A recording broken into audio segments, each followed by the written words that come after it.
Today we're going to look at a good position and a good attack that goes wrong for a lot of people and how you can fix it. It's going to be an attack to the arm lock, or Juji Gatame, from the top of the turtle position. The Juji Gatame, the straight arm lock, is a good alternative option to working for the neck. All right, it's especially true if you have a long hook across your partner's center, which we're going to look at establishing. But when it comes time to finish, a lot of times people struggle with how to finish and where their body positioning should be when they're working, especially when they're working to take their partner over. So let's take a look at that and how we can make some fixes, okay? We're going to start on top here, and normally what we are working for when we're in this position, because we have good back exposure here, is we're looking to lock the back head and arm position, okay, or the seatbelt position, so that we have our arm through underneath our partner's neck here. So this is usually our first line of attack. You know, when he's got his arms inside here, if the chin is down, if we can dig and arm through underneath and lock our hands, then we've got a good chance of controlling our partner's upper body. Out of here, we can start to look to tilt, and usually using any number of methods, take our partner over into a position where we can gain control over their lower body, and then start looking for strangles and attacks where we're safely and securely glued to our partner's back. That's the first thing, right? We're always looking for this. However, it can sometimes be difficult to establish this grip if your partner is, say, bringing the hands in like so, blocking. The elbows are either inside or outside, the hands are up at an X block, and we feel like we can't dig our hand inside. So a good alternative here, as we do in most scenarios, is instead of focusing on our partner's upper body attack at the shoulder line, we're going to go down to their hip line. We like to give a little pull here. So just as a note, make sure that your arm is not dug in too deeply here, because your partner can trap your arm and then roll you through.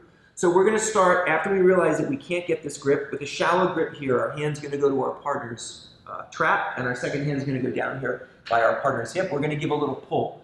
The pull is designed to get our partner to base out in this direction, right? So you just want to get your partner basing slightly out this way. That's also going to open up a space on this side of our partner's body. So initially everything is in tight here. We're going to give a pull here with the idea of opening up this space. Then we're going to cast our rear leg over the top with the idea of driving this hook all the way through.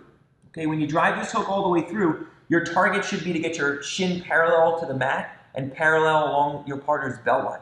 So we're going to put our head down as we pass the leg through, and we're going to go initially elbow to elbow with our partner. Although our partner may have been defending strongly on this side, we have the ability to scoop our partner's arm, so we have a scoop on the leg and a scoop on the arm.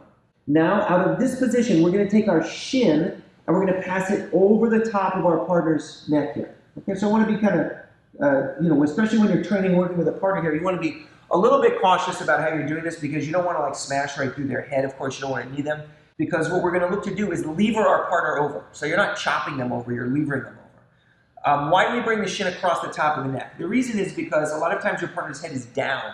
Okay, and if you were to try to bring the leg in front, it's going to be very difficult. So we have our scoop grip around our partner's leg. We have our perpendicular body position, and we're elbow to elbow. We're going to take our shin across, and we're going to put our knee on the mat. When we go to fall to a side, we're always going to fall to the side facing our partner's legs like this. Oftentimes in this transition, I'll see people looking to try to rotate so that they're facing their partner's head, okay? And when we go to rotate to face our partner's head here, we find that our arm lock position is not as strong as it could be, and we lose control of our partner's legs, plus our partner's head is often able to rise, and we are not able to control our partner's shoulder properly with our two knees. So instead, as we go elbow to elbow, we're going to fall to the side, focusing on putting our knee directly underneath our partner's shoulder here. Okay, and so you can see here my two knees are sandwiching his shoulder, his deltoid muscle, in this space, and this is going to be a major part of the control that we need in order to be able to finish our partner. So initially when you land here, if you're with a person who is not defending out of this turtle position as instead maintaining, and if their hands are not locked, you have a very quick finish here by pinching your knees, extending your two legs, and you have a straight arm lock, the Juji Gatame. A lot of times when you make this transition, you'll find that your partner will lock their hands, all right, and it's not as easy to extend. So we give a pull, we step, we drive the foot across all the way through, we put our head on the floor, we go elbow to our partner's elbow and arm around our partner's leg, we tilt and we place our shin down here. Now we're going to fall to our side so that we have our two shins in place and our two knees touching. Out of this position, we have the ability now to control our partner's wrist. So initially we'll put a hand on our partner's wrist, then we're going to slide our elbow up to the line of our partner's wrist. This top hand here, it may have been holding previously, but we had to let go in order to be able to secure grip. Now you're going to re-grip here.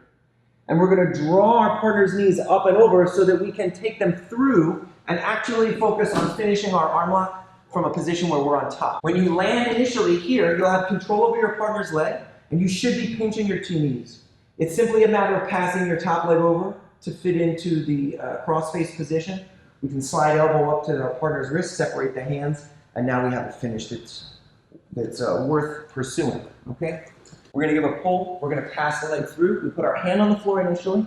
We dig our arm, and then we take elbow to knee, elbow to elbow. Shin goes across, and we're going to tilt.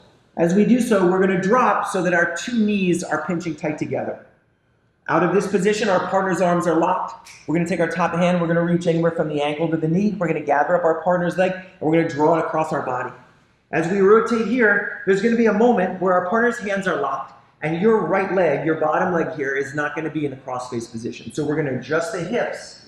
Now we can pass the top leg over back heel. Make your adjustments as you need to. You can come up, sitting up, and start to separate the hands here. If you're in a position where you're controlling the leg, oftentimes a straight leg here and a back heel will do the work. If not, there are any number of ways of separating your partner's hands so that you can move into the position that you're looking for. You need to make sure that your body falls facing your partner's legs rather than trying to face their head. Okay, almost universally, if you face the head, your partner will start to posture up because you don't have good enough control over the shoulder. They'll come up, they'll strip the arm out, and then you'll be sunk. So, whenever you're looking for this good finishing option from the top of the turtle, you have an additional thing to be focusing on, which is really your prime directive. Landing on the far side, focusing on facing the feet, and then out of there, working for your finishes. Okay, thanks for watching. We'll see you soon.